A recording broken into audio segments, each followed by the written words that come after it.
everybody, it's Christina of CraftyPaws. I'm here to share with you guys an ATC series that I made for Topflight stamps. I had so much fun making this and it was really quick and easy, and I wanted to share with you guys the process.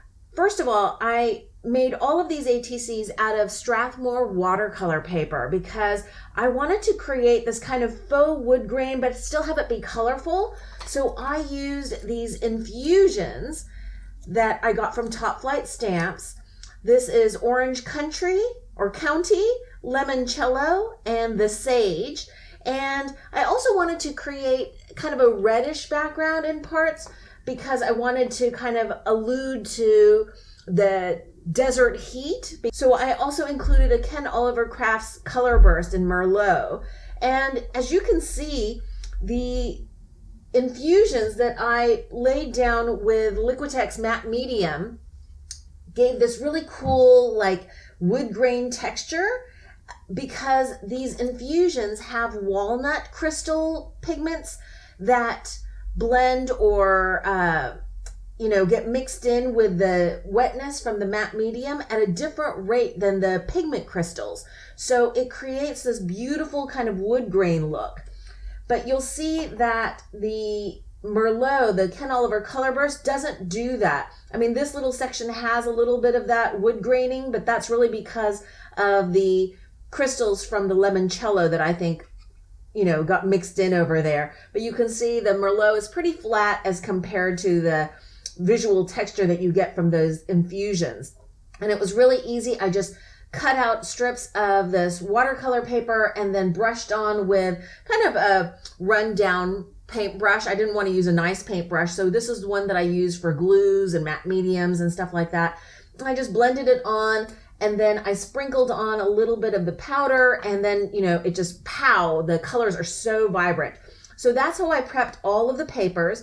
And then I used this super, I think, cute Carabelle Studio cactus stamp set. I used all of the stamps in here to create these ATCs. So here's a better look at that stamp set. These are white rubber stamps that are foam mounted, and so I'm using my MISTI tool without the sponge backing included in the MISTI to stamp out these cacti onto this watercolor paper that I've already got the infusions prepped on. And I'm using Memento Tuxedo black ink just because I find that that's easier to clean off of rubber stamps, especially white ones like this. But I knew that it was going to take a few impressions to get a really dark, crisp image, especially on this paper that has been treated with the matte medium, which kind of leaves the paper with a slick finish. So this is my fourth impression, I think, third or fourth impression. And, with a MISTI tool, it's fine.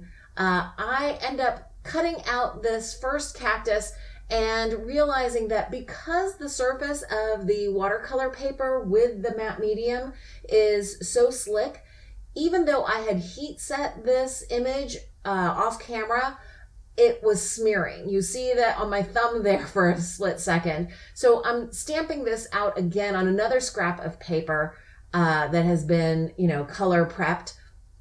And again, you can see me here doing, I think, 3 or 4 impressions.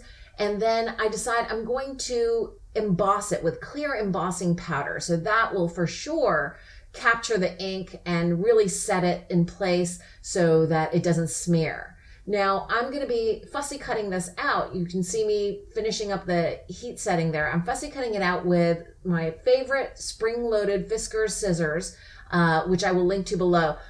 Fussy cutting out thicker paper like this watercolor paper is a little bit tricky, but with these spring-loaded scissors, it's really not that difficult. I will say the embossed image, some of the coating does come off when you cut right up against it, but that was totally fine. I wanted this to not be super shiny necessarily anyway. It didn't detract at all, having some of the embossing coating come off. And I'm just at this point using a black Sharpie marker to color the edges of the cactus so that you don't see the white edge of the paper. And, ATCs are a little more artsy fartsy, a little, more mixed media like, so, a little bit of roughness is not that big a deal. So I'm just making sure that I get the edges really nicely inked with that black Sharpie marker. I'm doing the same thing. I just wanted to show you one more time. Because I had prepped the watercolor paper, a long time ago, that was not wet at all, so I didn't need to use my powder tool for this. Really, the ink that had just gotten on with the stamping of the cactus was the only part that attracted the embossing powder. And I'm just heating it, both the front and the back of each of these images, and then I'm going to go through and I fussy cut all of them out. You can see that for this first ATC, I'm using just that, I think it's called a saguaro. It's a tall, skinny cactus that looks like it has arms on it. And I'm just, freehand cutting a little ground because I didn't want the cactus to be floating there. So I'm using a Sharpie marker after just freehanding the kind of slight slope. And I'm just going to cut off the excess with my Fisker scissors. And now I'm inking the rest of the edges of the ATC card. And I'm going to do that one more time so you can see I'm creating a grounding for the potted cacti, and I'm just, freehand cutting that, inking the edge with a marker before gluing that down, the top edge, and then I'm cutting away the excess, and then I'm going to take that marker and ink all the way around the ATC so that, again, you don't see the thickness of that watercolor paper. I also inked around each of the cactus images, and I had forgotten to ink around that pot, so I did that real quick. I'm just going to assemble this little trio here, the kind of more round bulbous cacti. I don't know what these are called, but I'm layering two together here, one a little bit taller, one a little shorter and rounder, and I'm gluing all of these in place with my art glitter glue with a fine nozzle tip. This glue sets beautifully and dries clear, and I thought that would work well for this. When I was fussy cutting all of the cacti out, I pretty much just eliminated the spines or the needles from the cacti as I was fussy cutting. So this third one, I really wanted the spines to show up. So I'm stamping it again on the actual ATC base. And I'm gonna use clear embossing powder again just to set that image onto this background.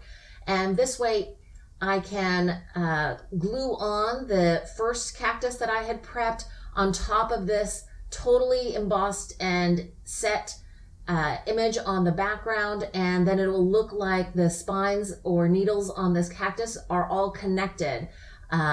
Both the front of the image that's done in kind of a green infusion colored image, and then the background with the Merlot and the limoncello. Now I'm going to create a little base for the cactus to be planted in. Again, it's just another little strip of the Merlot colored infusions, and I created a tiny little slope, and I'm going to cut off the excess again, both along the sides and along the bottom. And this way I actually used up almost every scrap of these infusion colored watercolor papers. And I'm just taking my black Sharpie marker again to go all along the edges so that the whites of the paper don't show along the edge. And now I am going to just doodle in the spines on a few of the other cacti. These other ones I didn't stamp first. This one in particular, the round cactus in the front, I actually cut around the little spines, and then that back one, I'm just doodling in some spines. This is not exact, obviously. I'm lifting the image up a little bit where I hadn't glued it completely down. That way it looks like the spines from the cactus go beyond, the fussy cut image. And this actually works pretty well. I just need to lift up that cactus a little bit so that I can make sure that there's not a gap between where my Uniball black marker or pen gets right up against the cactus image itself. So you can see me lifting it up there, and then I'm gluing it back down so that those spines connect with that saguaro cactus. I'm going to add a few more clusters of little needles there, and then just to add a little more pops of color, I'm going to use a Tim Holtz Distress marker in Festive Berries, and then a red Sharpie marker to color in the flowers on the two cacti that are in that pot. And I think just adding those little tiny hints of red really brings the cacti to life. Next, I start inking the edges of the ATCs. The ink with the Sharpie marker got the very edge, but I wanted a more distressed look kind of coming up to the front. So I'm taking a VersaFine ink pad in black onyx ink, and I'm using a finger dauber to get just that kind of slightly distressed look. And the VersaFine ink actually really works even on slick surfaces like these papers that are treated with the matte medium. Now I took these Peachy Keen face stamps and I used, I think, the second largest or third largest, and I fussy cut out a couple of eyes to add to this saguaro cactus so that I could add a little face, because I thought that this cactus in particular really did look like a person to me. The arms look like a person's arms, so adding that little face I thought would give the cactus a little whimsical personality. And I doodled a little speech bubble that just says, "Hug me." I thought that would be fun for a prickly cactus like that. And then for the two cacti that are in the pot together, I thought they could also get speech bubbles. So I doodled that onto some white cardstock, fussy cut that out. And the taller one is saying, "You make me less prickly." And the little short round one is gonna say ditto. And I just used really thin double-sided foam adhesive to give just a tiny bit of extra dimension to those. Lastly, for this big Opuntia cactus, I thought it just looks so stately. It's all big and bulbous, and so I thought it could just have a slightly different sentiment on it. And so I doodled on white letters to a black background, "Can't touch this." I hope you've enjoyed this process video. If you did, please give it a thumbs up. And don't forget, if you're interested in buying infusions, powders, and there's lots of different colors, or this adorable Carabelle Studios cactus stamp set, check out topflightstamps.com. Thanks so much for watching. I hope you guys are having a wonderful crafty day.